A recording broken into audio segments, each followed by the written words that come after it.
శ్రీనివాస్ గారు ఏంటి అసలు కేసీఆర్ గారు హైకోర్టుకి వెళ్ళవలసినటువంటి అవసరం ఏముండే? కమిషన్ సమక్షంలో హాజరైతే కేసీఆర్ గారి మిస్టేక్స్ బయట పడతాయి అనేటటువంటి అభద్రతా భావంతోనే హైకోర్టును ఆశ్రయించిందని చెప్పి కొంతమంది అభిప్రాయం వ్యక్తం చేస్తున్నారు. ఇప్పుడు హైకోర్టులో క్లియర్ గా చెప్పుకునే అవకాశం ఉంటుంది.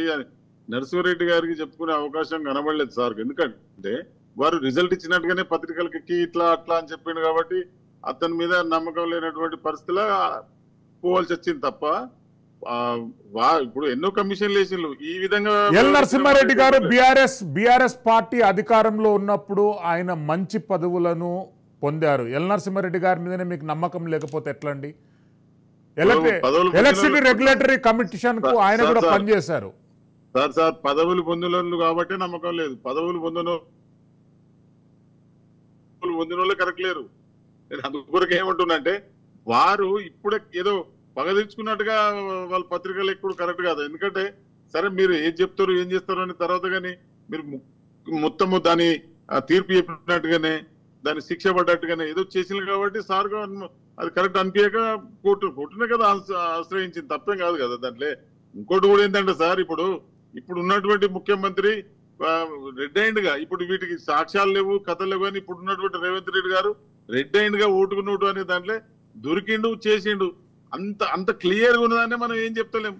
ఇలా చూడండి మీరే, అంత క్లియర్ గా దొరికినటువంటి రేవంత్ రెడ్డి గారే మళ్ళీ ముఖ్యమంత్రి అందరు కలిసి ఎన్నుకున్నారు. సీనియర్లు ఉన్నారు, వారికంటే మంచి పదవులు అనుభవించి మంచి అనుభవం ఉన్న వాళ్ళు ఉన్నారు. వీళ్ళందరినీ కాదని ఎందుకు పెట్టారు సార్? ఆయన సమర్థుడా? కాబట్టి నేనేమంటున్నా అంటే ఇక్కడ కొన్ని వాళ్ళకి జరుగుతాయి, అట్లా వాళ్ళకి జరుగుతాయి, అధిష్టానం అవన్నీ ఉంటాయి కాబట్టి చెప్తారు. కేసీఆర్ గారు ఎక్కడ కూడా తప్పు చేసి ఉండడు. ఎందుకు ఉండడంటే కొత్త రాష్ట్రం లోపల కరెంటు తర్వాత కాళేశ్వర ప్రాజెక్టు ఇవన్నీ తొందరగా కావాలి, ప్రజలందరూ మంచిగా ఉండాలనే చేసినటువంటి తపనల తర్వాత అధికారులు కూడా ఎవరైనా చేతివాటం ఉంటే దానికి మనం కాదు కదా, చెప్పలేం కదా. కాబట్టి వారు 100% దాన్ని పర్యవేక్షించిండు, మంచిగా చేయాలనుకుంటే ఈ రాష్ట్రాన్ని అన్ని తీరులో అభివృద్ధి చెందాలని కోరుకున్నాడు. అక్కడ జరిగింది కూడా ఏం జరగదు. ఇప్పుడు రేపు రిజల్ట్ అన్ని భూతద్దంలో పెట్టి చూపిస్తా అంటారు సార్. తర్వాత రేపు రిజల్ట్ వచ్చిన తర్వాత తెలుస్తుంది ఎవరు దీంట్లో అవినీతి చేసిండ్రు ఎవరెంత చేసిండ్రు అనేది.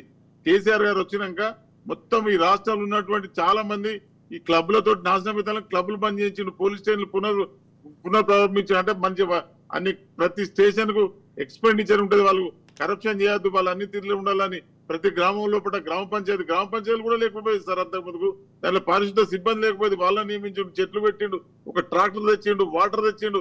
ఈ ప్రతి ఇంటికి వాటర్ వేయకపోతే నేను మళ్ళీ ఓట్లాడగానేటువంటి ఛాలెంజ్ చేసి మరి ప్రతి ఇంటికి నీళ్లు తెచ్చినటువంటి సందర్భం సార్. ఇట్లా ప్రతిదీ కూడా చేసింది కేసీఆర్. ఈ రాష్ట్రానికి 60 ఏళ్ళు ఉన్న కాంగ్రెస్ ఏం చేసింది చెప్పండి? ఏం చేయలేదు. మళ్ళీ 9.5 సంవత్సరాలలో కేసీఆర్ చేసిన అభివృద్ధి కనబడుతుంది.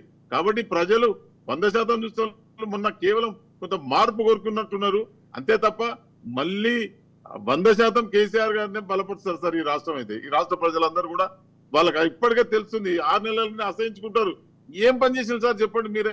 ఏం చేయలేదు. వాళ్ళు బట్టినే హామీలు లేకపోతే ఒట్లు లేకపోతే ప్రమాణాలు చేసి ఇప్పటిదాకా కాలగడుపుతున్నారు తప్ప ఈ 6 నెలల్లో చేసింది కూడా ఏం లేదు సార్. అంటే కాదండి, అంటే జ్యుడిషియరీ మీద న్యాయ వ్యవస్థ మీద ఎంతో నమ్మకం ఉన్నటువంటి కేసీఆర్ గారు కమిషన్ ముందుకు హాజరు కావచ్చు, లేని సమక్షంలో ఒక లేఖ రూపంలో తన బదులును ఇవ్వచ్చు, కానీ 2 కూడా జరగలేదు. అంటే ఏమనుకోవాలి ఈ అంశాన్ని? నేను అదే కదా చెప్పేది. వారు నరసింహారెడ్డి గారు వారు ఉన్నతనం మెయింటైన్ చేయలేదు, వారు పల్చబడే టైప్ లా వ్యవహరించారు. కాబట్టి అతను చేసేటువంటి ప్రసంగాలు కానీ ఆ పత్రికలకు ఎక్కడ కానీ అవన్నీ కూడా ఒక మేజిస్ట్రేట్ చేసేటువంటి పరిస్థితిలా లేదు కాబట్టి సార్ కోర్టును ఆశ్రయించలేదు. సింపుల్ ఇది. ఎస్.